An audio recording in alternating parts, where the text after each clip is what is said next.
2020년 영국의 한 호스텔에서 40대 남성의 시신이 발견됩니다. 약물 과다 복용으로 사망한 당시 이 남성의 죽음은 당국의 언론과 세간을 들썩였는데요.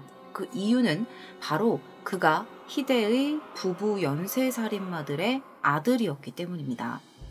사실 그는 7살 때 부모가 저지르는 범행 장면을 생생하게 목격하고 평생을 마약에 의존해서 살았었죠. 마지막 순간까지도 고통에서 벗어나지 못한 채 외롭게 죽음을 맞이해야 했습니다. 이 남성의 이름은 베리 웨스트입니다. 그가 사망한 후에 그의 지인은 베리가 살아생전 늘 불안과 죄책감에 시달렸고 그 어떤 사람들보다도 힘든 삶을 살아왔다고 증언합니다. 그리고 그 원인은 부모인 웨스트 부부가 저지른 범행에 있었죠.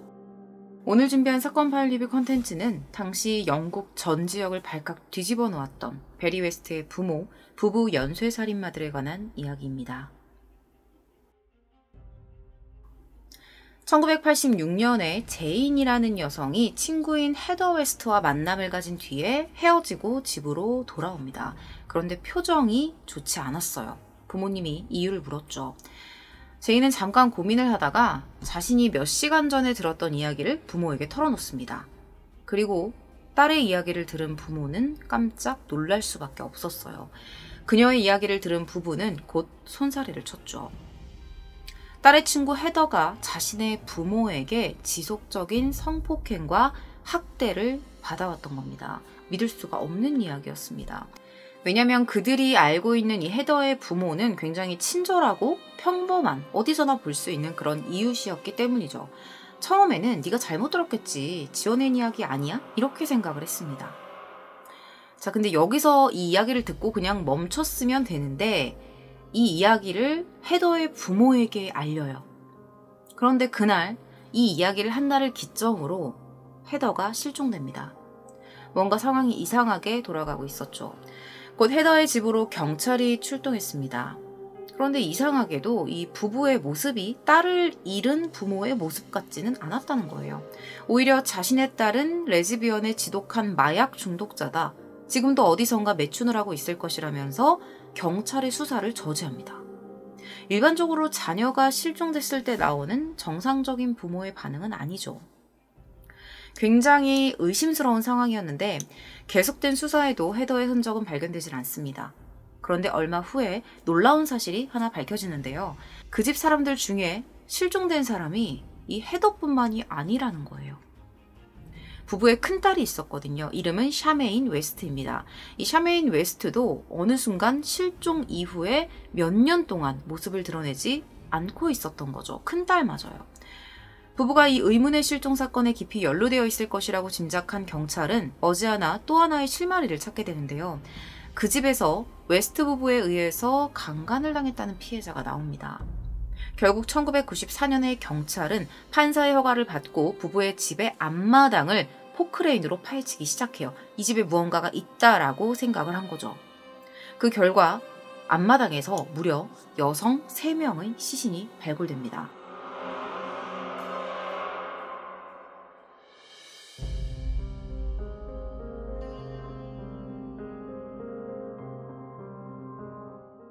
경찰은 웨스트 부부를 긴급 체포했고요. 끈질기게 추궁한 끝에 그들이 오랜 세월 동안 저질러온 범행에 대한 자백을 받아내는 데 성공합니다. 그들이 살고 있던 곳은 크로멜가 25번지였습니다. 여기서 발굴된 유골이 무려 12점이었어요. 물론 이것은 공식적으로 발견된 증거이고요. 실질적인 피해자는 더 많을 것이다, 이렇게 추정하고 있습니다. 현장에서는 유골을 찾아내고 분석하기 위한 전문가가 투입됐고요. 이 발굴 작업이 1년 동안 이어집니다. 후에 이는 영국 범죄 수사 역사상 가장 많은 인원과 장비를 투입한 작업으로 기록이 됐죠. 이토록 잔혹한 범행들을 저지른 장본인은요, 이 집의 주인이자 피해자의 부모이기도 한 웨스트 부부였습니다. 뭔가 이상했어요, 처음부터. 그들은 도대체 왜 어떤 이유로 자신들의 딸과 무고한 사람들에게 이런 끔찍한 짓을 저질렀던 것일까요?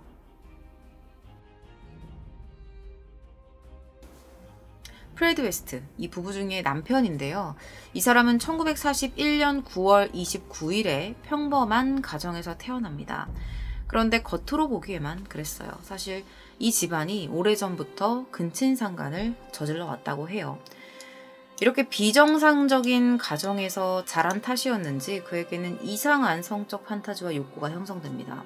어릴 때부터 성범죄를 저지르면서 교도소를 드나든 것도 이 때문이었죠. 한 번은 미성년자를 임신시킵니다. 그래서 법정에 서게 됐는데 판사와 배심원단이 보는 앞에서 누구나 다 이런 짓을 하지 않습니까? 이런 발언을 한 적도 있다고 해요. 그러다가 1962년에 그는 캐서린이라는 여성을 만나 결혼을 하는데요. 그녀는 매춘부였습니다. 그리고 이미 다른 남자의 아이를 임신 중인 상태였어요. 그 상태로 프레드와 결혼을 한 거죠. 그리고 프레드는요, 이 캐서린이 낳은 아이에게 샤메인이라는 이름을 붙여주었습니다. 앞쪽에서 제가 샤메인이라는 이름을 언급한 적이 있었습니다. 그리고 얼마 지나지 않아서 둘째 딸인 안나 웨스트가 태어나요. 첫째 딸은 이 캐서린이 다른 남자와의 사이에서 낳은 아이였고요. 이름은 샤메인. 둘째 딸은 프레드와 캐서린 사이에서 태어난 안나 웨스트였습니다. 겉으로 보기에는 딸 둘의 번듯한 가정처럼 보였지만 프레드의 성향은 그대로였습니다. 여전히 문란했고요. 아내가 아닌 다른 여자들과의 만남을 아무렇지도 않게 이어갔습니다. 그리고 이 프레드가 관음증 환자였다고 해요. 여러분들 관음증을 들어보셨을 텐데 결국 이런 모습들이 너무 심하고 변태적인 모습이 너무 심하다 보니까 캐서린이 질려서 아이들을 두고 집을 나가버립니다. 이후에 프레드는 아내가 집을 나가기를 기다리기라도 했다는 듯이 안나 맥폴이라는 여성과 동거를 시작했고요. 머지않아 그 여성도 임신을 합니다. 그런데 안나가 이제 아이가 생겼으니 결혼을 하자라고 요구를 했더니 그녀를 살해하고 유기합니다. 이것이 그의 첫 살인이었죠. 그리고 얼마 후에 그는 또 하나의 범행을 저지릅니다. 버스 정류장에 메리라는 여성이 앉아 있었는데 이 여성을 납치해서 살해한 거예요. 이유는 그녀가 자신이 앞서 죽인 그 안나 맥폴, 동거했었던 그 안나 맥폴이라는 여성과 닮았기 때문이었어요. 그리고 그 시기에 앞서 프레드와 결혼했었던 캐서린이 다시 집으로 돌아왔었는데요. 두 사람은 여기서 또 정식으로 헤어지게 됩니다.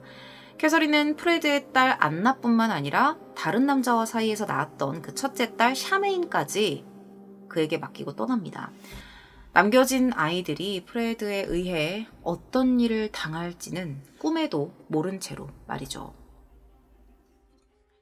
보고 계시는 사진 속의 여성은 정신분열증 환자와 우울증 환자 사이에서 태어난 로즈마리라는 여성입니다. 그녀는 남동생과 성적으로 문란한 생활을 이어가고 있었는데요. 입도 매우 거칠었습니다. 그런 그녀가 16살이 되던 해에 이상형을 만나게 됩니다. 바로 자신보다 12살이 많았던 프레드 웨스트였죠. 이 두 사람은 서로를 알아보기라도 하듯이 첫눈에 사랑에 빠집니다. 서로가 성적인 판타지와 욕구를 충족해줄 당사자라고 여겼고 곧바로 결혼을 했죠. 그리고 1년 만에 앞서 말씀드렸던 딸 헤더가 태어납니다. 이 두 사람의 친딸이에요. 헤더는. 당시에 이 프레드는 성범죄를 저지른 혐의로 교도소에 수감이 돼 있었고요. 그런데 그때 이 로즈마리가 프레드의 양녀인 샤메인, 아까 전에 처음으로 키웠던 그 첫 딸, 그 아이를 살해합니다. 자신의 아이도 아닌데 돌보기 싫고 힘들었다는 거예요. 출소 후에 프레드는 샤메인이 죽었다는 사실을 알게 됐지만 그다지 대수롭게 여기지는 않았습니다. 원래부터 내 친딸도 아니었고 애초에 친자식들에 대한 애정도 없었기 때문이에요. 그에게 중요한 건 오직 아내인 로즈마리였습니다. 그는 그녀를 위해서 샤메인의 시신을 직접 처분해주기까지 합니다. 이 부부는 정상적인 가정을 꾸리는 척 연기를 하면서 실제로는 매우 더럽고 간악한 짓들을 계속해요. 로즈마리는 프레드와 결혼한 이후에도 매춘일을 계속했죠. 잡지에 직접 자신의 사진을 실으면서까지 말입니다. 더욱 경악할 만한 건 그녀가 이후에 낳았던 아이들이 7명이었는데 이 중에 일부는 프레드의 아이들은 아니었다는 거예요. 아버지가 누군지도 모르는 아이를 낳았던 거죠. 문제는 이렇게 태어난 아이들이 정상적인 환경에서 자랐을 리가 없다는 겁니다. 그나마 의지하던 언니 샤메인이 사라진 후에 홀로 남겨졌던 딸인 안나는 아빠와 새어머니에게 극심한 학대를 받았죠. 안나는 아빠는 친아빠지만 엄마는 새엄마였습니다. 더군다나 웨스트 부부는 캐서린, 그 프레드의 전부인인 캐서린, 그녀가 자신의 딸을 보러 왔을 때 그녀마저 살해하고 땅에 묻어버렸습니다. 그리고 결국 그들은 자신들의 비정상적인 욕구를 참지 못하고 무시무시한 범죄를 계획하기 시작해요. 그들이 선택했던 장소가 바로 크롬웰가 25번지였습니다. 아이들을 데리고 그곳에 정착했고요. 집 지하실에 은밀한 공간을 만들기 시작해요. 그곳이 바로 고문실이었습니다. 그곳에서 처음으로 고문을 당한 사람은 안나였습니다. 자신의 친딸, 프레드는 자신의 친딸을 고문했던 거예요. 그 과정은 차마 말로 할 수 없을 정도로 잔혹했습니다. 이후에 그들은 지역신문에 단기 보모 구인 광고를 내기 시작해요. 그리고 젊은 나이에 다양한 국적을 가진 여성들이 그들의 함정에 걸려들기 시작해요. 조건은 굉장히 좋아 보였습니다.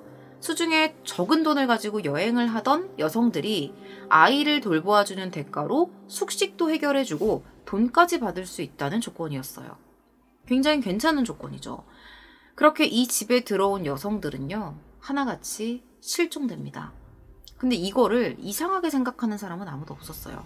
갑자기 사라진다고 해도 뭐 단기 보모인 만큼 일을 그만두고 돌아갔다고 생각할 뿐이었죠. 이렇게 시간이 지날수록 그들은 점점 더 대담해집니다. 이제는 길을 가던 여성을 대놓고 유인하기까지 했어요. 크롬웰가 25번지로 끌려온 여성들은요, 곧바로 고문실에 강제로 들어가야 했고요. 수많은 여성들이 이 지하실을 거쳐갔고 그들의 손에 의해 잔인하게 죽음을 맞이했죠.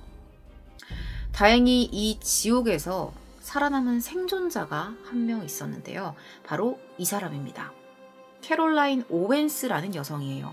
처음에는 이 여성도 지하실로 끌려왔을 때 거세게 반항을 했어요. 그런데 곧 태도를 바꿉니다. 굉장히 침착하게 모든 행위를 다 받아들여요. 모든 것들에 다 순순히 응하니까 나중에는 범인들이 그녀에게 아이들을 맡아달라고 요구합니다. 그 대가로 그녀를 풀어줬죠. 풀려났던 그녀는 그 길로 웨스트 부부를 고소했고요. 법정에 세우는 데까지 성공합니다. 하지만 그들에게 내려진 형벌은 폭행죄에 대한 벌금 형분이었어요. 캐롤라인이 겪은 일은 자신들이 강제로 행한 게 아니라 상호간에 합의된 것이다. 이런 말로 판사를 설득했다는 거죠. 이렇게 웨스트 부부의 화려한 언변에 넘어간 재판관들로 인해 영영 묻힐 수도 있었던 사건이 하나의 우연한 계기로 세상에 드러나게 됩니다.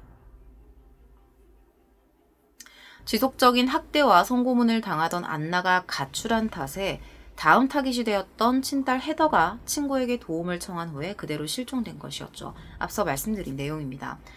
결국 이들의 악행이 만천하에 알려졌고 영국을 넘어서서 전 세계적으로 강한 비난을 받게 됩니다. 긴급체포 일주일 후에 웨스트 부부는 살인 혐의로 기소됐어요. 각각 다른 교도소에 수감돼서 그 어떤 만남이나 연락도 하지 못하게 되죠. 공식적으로 알려진 바에 따르면 로즈마리는 수감이 됐던 시점을 기점으로 남편과의 관계를 완전히 끊었고요. 프레드는 그 충격으로 인해 1995년 1월 자신의 감방에서 스스로 목숨을 끊었다고 합니다.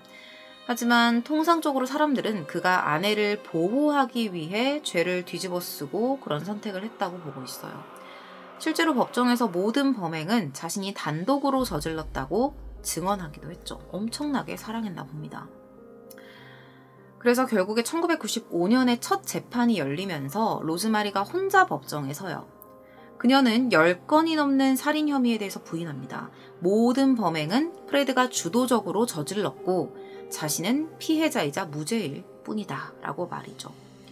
안타깝게도 이 두 사람이 공범이라는 증거는 없었기 때문에 이 상황이 로즈마리에게 유리하게 돌아가는 듯 했습니다. 하지만 이 방송으로 재판 소식을 접했던 생존자 캐롤라인이 증인으로 나서서 적극적으로 그녀의 범행을 증언해요. 이렇게 로즈마리는 혐의를 벗지 못하게 됐죠. 결국 무죄를 주장했던 그녀의 말이 받아들여지지 않았고요. 판사는 로즈마리에게 종신형을 선고합니다. 현재까지도 그녀는 교도소에서 생활하고 있다고 해요. 악마보다 더 지독한 자들의 서식지이자 모든 범죄가 벌어진 크롬웰가 역시 당국에 의해 철거됩니다. 최근에 이 사건이 다시 주목을 받은 이유가 앞서 제가 오프닝에서도 말씀드린 그들의 막내 아들인 베리 웨스트의 죽음 때문이었는데요. 수십 년 전에 범인들이 자신들의 범행을 목격했던 아들 베리 웨스트에게 현장 조작과 위증을 하라고 강요합니다. 당시에는 아무것도 모르고 그냥 시키는 대로, 하라는 대로 했었죠. 훗날 그는 이것이 위법이었다는 것을 깨닫고 평생 죄책감을 가지고 살았다고 합니다. 자신이 목격했던 그 장면이 누나인 헤더가 살해당하는 장면이었기 때문이죠. 프레드와 로즈마리, 범인들이 수감될 때 그는 두 사람이 피해자의 유족들에 의해 산산조각 나야 한다고 말하기도 했습니다. 오늘 준비한 사건 파일 리뷰 컨텐츠는 변태 성역자들의 잘못된 망상과 욕구에 의해 너무나도 많은 사람들이 피해를 봤던 사건이었습니다. 시청해주셔서 감사합니다.